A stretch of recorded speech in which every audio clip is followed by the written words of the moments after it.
Le paquebot Liberté quitte son chantier pour rejoindre le Havre, première étape sur la route transatlantique.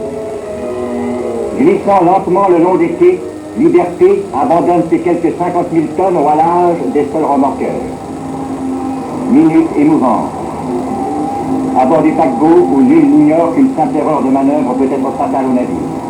Minute émouvante surtout pour Saint-Nazaire, qui 5 ans à peine après son long martyre, assiste au vivant témoignage de sa résurrection. Sa population tout entière est là, se pressant sur les quais comme pour mieux démentir son décor de ruines.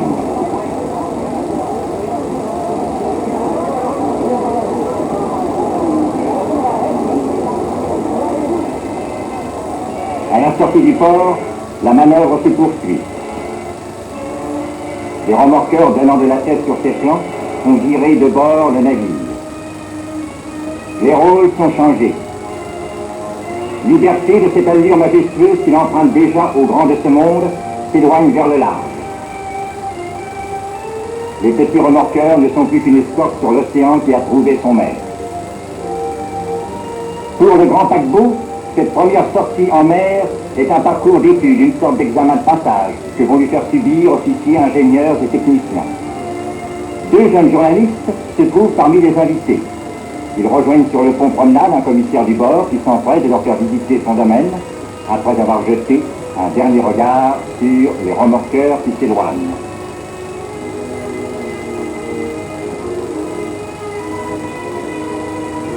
Pénétrons dans le grand salon où la lumière filtrant par de larges baies vient se jouer sur les orgues et les lacs d'un décor somptueux.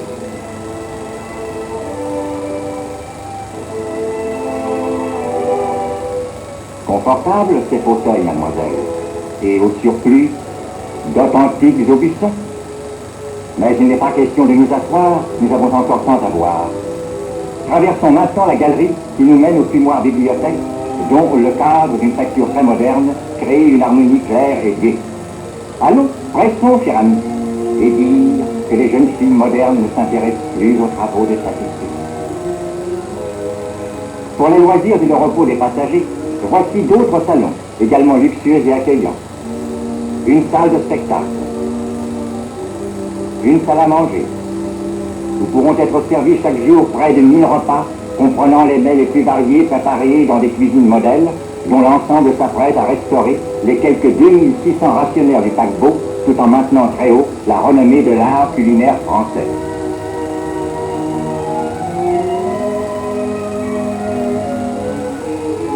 Nous ne saurions d'ailleurs résister au plaisir d'en faire la preuve sur le champ, en rejoignant les hôtes du bord qui prennent leur repas dans cette autre salle à manger la plus vaste et la plus riche du paquebot.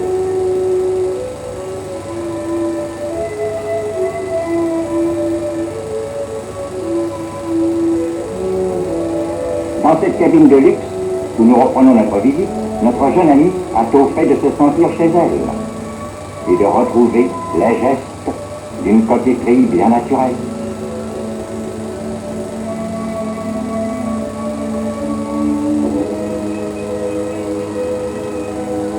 Tandis que son compagnon délaisse la gracieuse coiffeuse pour s'intéresser au mécanisme du lit escamotable.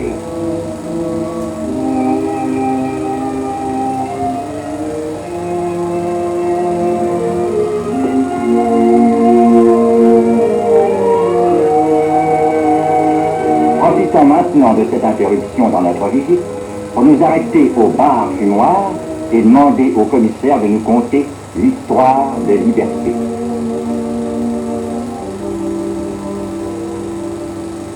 L'histoire de Liberté, ah, mais c'est toute une histoire. Il nous faut remonter dans le passé, près de 20 ans déjà. Nous sommes à Saint-Nazaire. La France vient d'offrir à la mer le plus magnifique de ses coursiers. Normandie, messager incomparable des routes atlantiques. Ses dimensions, son allure, le luxe de ses aménagements forcent l'admiration du monde entier. Le Havre, New York, New York, Le Havre, le ruban bleu, souvenir d'une carrière prestigieuse. Lorsque Normandie croisait régulièrement sur sa route le repas, première unité de la flotte marchande allemande, pouvait-on imaginer alors ce qu'il allait advenir de ces deux géants des mers?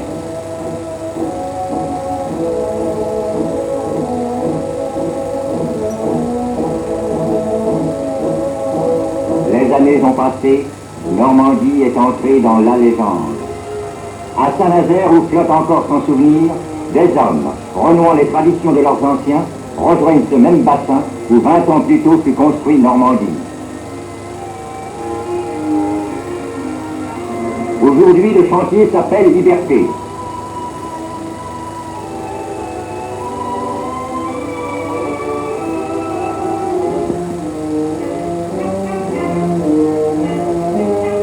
Par un juste retour du sort, la France s'est vue attribuer par la Commission interalliée des réparations l'ex-repas auquel elle a donné spontanément le nom de Liberté.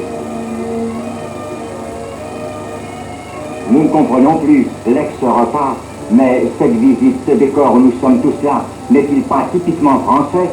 Voilà qui suppose bien des transformations. En fait, c'est une refonte totale du navire qui s'imposait. C'est ce que va vous expliquer l'ingénieur en chef chargé du chantier Liberté auquel nous allons rendre visite.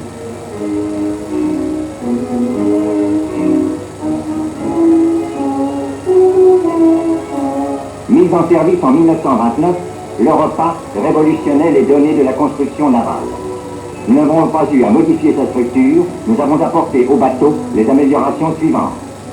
Allègement des extrémités par une utilisation des citernes à eau et adjonction de 2500 tonnes de lest dans les ballasts centraux pour augmenter la stabilité. Renforcement du pont promenade sur 120 mètres pour diminuer la fatigue de la coque à la flexion. Installation d'une centrale de distribution électrique. Amélioration du compartimentage par surélévation des cloisons d'étanches de la partie avant. Installation d'un central de sécurité et d'une nouvelle centrale de production. Ces diverses modifications permettent au navire de répondre aux exigences des plus récentes conventions maritimes internationales.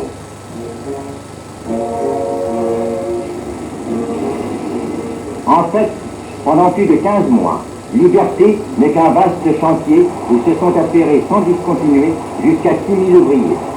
De la cale au pont supérieur, il n'est pas un pouce carré qui ait échappé aux corps de métier les plus divers.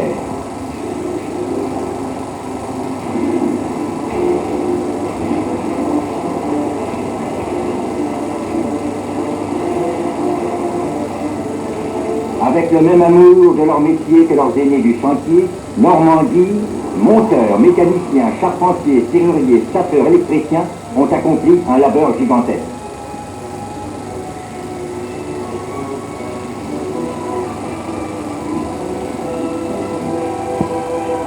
Les peintres vont étendre maintenant les 250 000 kilos de peinture nécessaires pour recouvrir la coque et les superstructures.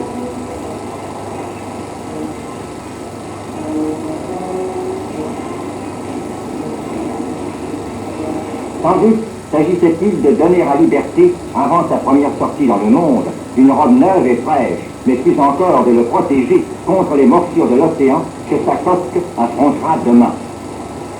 Sur un navire comme Liberté, tout est à une échelle gigantesque.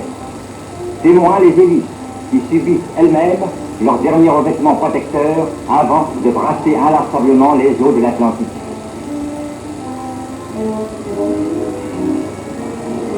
La France peut s'enorgueillir, au terme de cette vaste reconstruction, d'avoir fait de l'ex-repas le premier navire de sa ligne transatlantique, troisième du monde, Liberté. Liberté où nous sommes, Liberté qui poursuit maintenant de toute la puissance de ses machines ses premiers essais en haute mer. 120 000 chevaux vapeur déplaçant à une vitesse de pointe de 26 nœuds environ, soit 59 km à l'heure, les 50 000 tonnes du navire.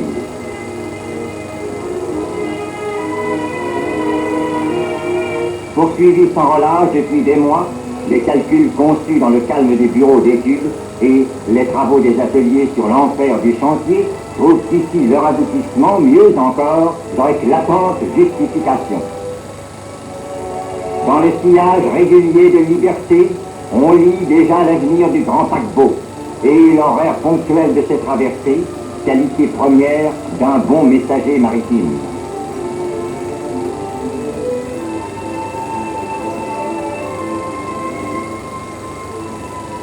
Par liberté. C'est un apport supplémentaire en devise que chaque année des dizaines de milliers de touristes venant d'outre-Atlantique et se rendant en France ou en Europe apporteront à l'économie de notre pays. Ceci justifie pleinement l'effort consenti par la France pour la reconstruction et les heureuses transformations du navire. Aidés en cela par les fonds de contrepartie de l'aide américaine, nous avons fait en liberté le meilleur des placements, celui de la confiance dans le goût et la qualité française et leur rayonnement dans le monde. Nous approchons maintenant du Havre, terme de notre voyage.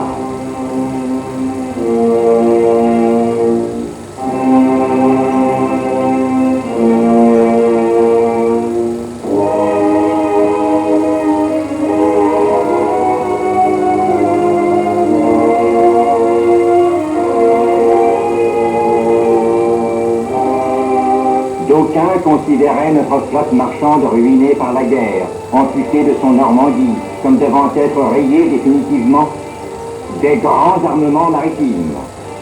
Grâce au labeur et au dévouement des ouvriers contremaîtres aussi bien qu'ingénieurs, la reconstruction de notre flotte se poursuit et moins de 6 ans après notre libération, nous retrouvons avec liberté la place de choix que nous occupions avant la guerre sur les routes transatlantiques.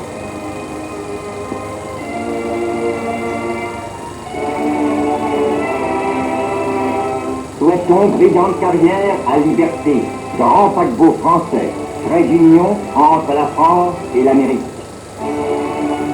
Puisse-t-il, fidèle à son nom, rester longtemps le messager de nos deux grands peuples libres.